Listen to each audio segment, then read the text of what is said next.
ESPN's coverage of the NASCAR Sprint Cup Series on ABC. Brought to you by AT&T. Rethink possible. Sears. Life well spent. And Burger King, who remind you to have it your way.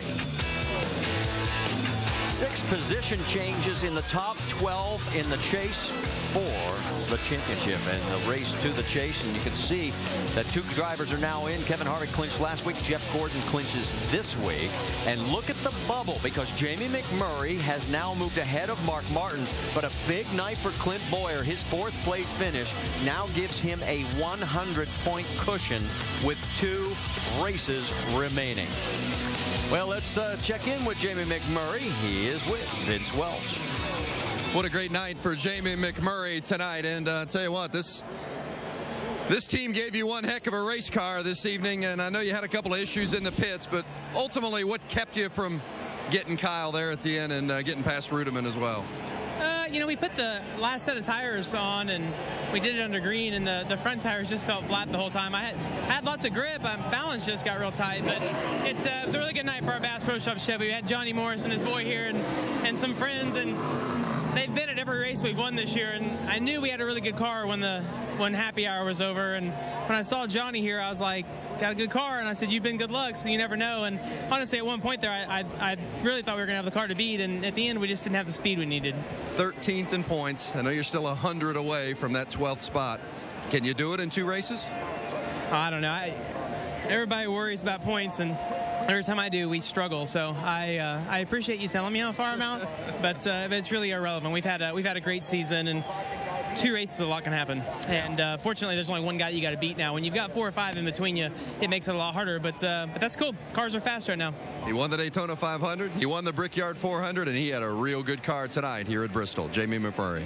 Jimmy Johnson climbing out of his damaged race car. Jimmy, what happened out there with you and Juan Pablo?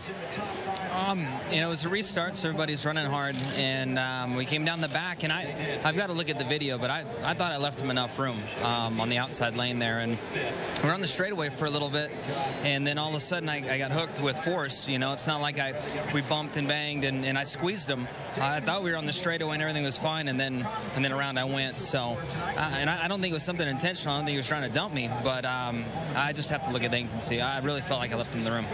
We saw Felix Sabatos come over and talk to you when you climbed out of the car, Juan Pablo's co-owner. What do you have to say? He apologized. He said that Juan felt really bad, so I'm not sure if you know what that may mean. And like I said, I don't believe it was intentional. And you know, the Ganassi guys and Chip, Felix, Juan, you know, we're all friendly. I mean, I hate something like that happened tonight, and I look forward to looking at the video and understanding what really went on, because this is a really disappointing night for the Slows team. We had a shot at winning this thing. Tough night for Jimmy Johnson, who drops 4 positions in the standings all the way back to 9th here with 2 races to go before the chase. What do you think, guys? This is not what everybody thought in the old drive for 5. Well, I mean, they had a good night. They had a good car, and they were executing real well, and just got caught up in a wreck. I mean, actually, I think they've made a little headway. Yeah, well, they've said that the short tracks hadn't really been the big issue, so we'll see as we go to Atlanta in a couple of weeks and see if they've got some of those things worked out. Yeah, by any means, don't be counting them out because of where they're sitting. They're still, if things are reset and Denny Hamlin doesn't win another race in these next 2, they're still going to be tied for the lead as we go into the chase. It is his 9th finish of 20th or worse this season. All right, let's talk to the man who suffered through food poisoning and still managed to come home in 2nd, David Rudeman. Vince? What a great run it was for David Rudeman tonight. 2nd place, and a good battle with Kyle Busch throughout. At one point you talked about if you could get a little better off, you felt like you had a winner. Did you get what you needed to win the race?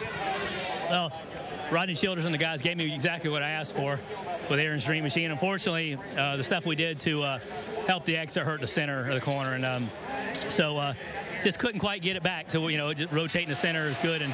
But all in all, a great team effort by everybody. Michael Waltrip Racing, Toyota and Toyota Racing Development, great horsepower, and you know, Aaron's and you know, my team did a good job. I get here, you know, I had to only practice half the practice, and they had to work with 2 different drivers. So credit goes all to my team. Those guys bounce back and forth with 2 different drivers and change into 2 different driver styles, and really proud of my guys, and you know, happy with the outcome tonight. What kind of confidence builder is it for this team over the past month? You won at Chicagoland, you come here in Bristol, and you run 2nd. What's it say about what you guys are capable of doing? Well, I mean, we know we're capable of winning races, and but unfortunately, since Chicago, we haven't done a whole lot right, So my team's an excellent team, and I've made a lot of mistakes in between the Chicago race and now that have hurt us. So I'm proud of my guys. They're doing a great job, and we got some good racetracks coming up for us, so we keep digging and see where this deal ends up. There weren't any mistakes tonight. Great run by the 00. Second for David Rudiman. And he's sitting on the wall because he looks whipped. And I've seen guys, you could fall out of the seat in this track when you're healthy. It's the most physically demanding racetrack that you'll encounter. 500 laps around here. We didn't have a lot of caution flags, a lot of green flag racing there at the end. David Rudiman deserves a lot of credit. He was giving credit to his crew for a good car, but he deserved a lot of credit for sitting in there tonight. Celebration continuing down in Victory Lane. Let's check in with Dave Burns. Well, Clint Bowyer comes home fourth on a night when he desperately needed to do something very, very good. But you fought a loose race car and the speeding penalty on pit road, too. How'd you get here? Yeah, the speeding penalty was my fault. I apologize to the guys, but I had to get up on the wheel and make it up for them. But Hamburger's Helpful Chevrolet, all weekend long, the guys did a good job. This is what we got to do. We're in the pressure cooker, and the guys are responding in a good way. And I told them to have fun with this. It's my favorite racetrack, and, we had fun with it. Isn't quite what we wanted, but top 5 runs is pretty good. I tell you what, love him or hate him, Little Terry did pretty good. Three races in a row winning right here. That's pretty cool for Kyle Busch. And Clint, it seemed like tonight had the typical up and down of Bristol. You were in the mix, you were out of the mix, and you ended up in the mix. How do you focus on that all night and do this? This is that's short track racing at its best. You just got to go out there and race as hard as you can, take what it gives you, and just never give up. I mean, you never know the outcome of this thing. I just knew the caution was going to come out and shake things up, and he's going to have to play strategy and hold on. But it didn't. It was a good night for us, and proud of the guys. All right, now you have another pursuer.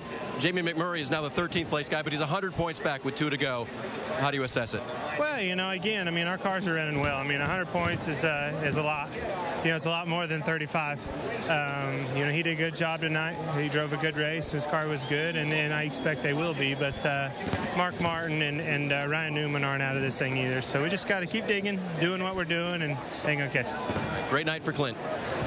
It was indeed, and not a bad night for Matt Kenseth either. You finished 10th tonight. You had a right front go down, I think, with about 150 to go, and still were able to salvage it. Good night. Yeah, we ran about 7th or 8th, I guess, most of the night. That's about what we were in the long run. We're a little better. Short run, we're a little worse. So, some reason we popped our right front. I don't really know why. A few of them all went there, and got fortunate the way the cautions fell and stayed on the lead lap. Yeah, well done. Nice job tonight. 10th place for Matt Kenseth. Jamie Little.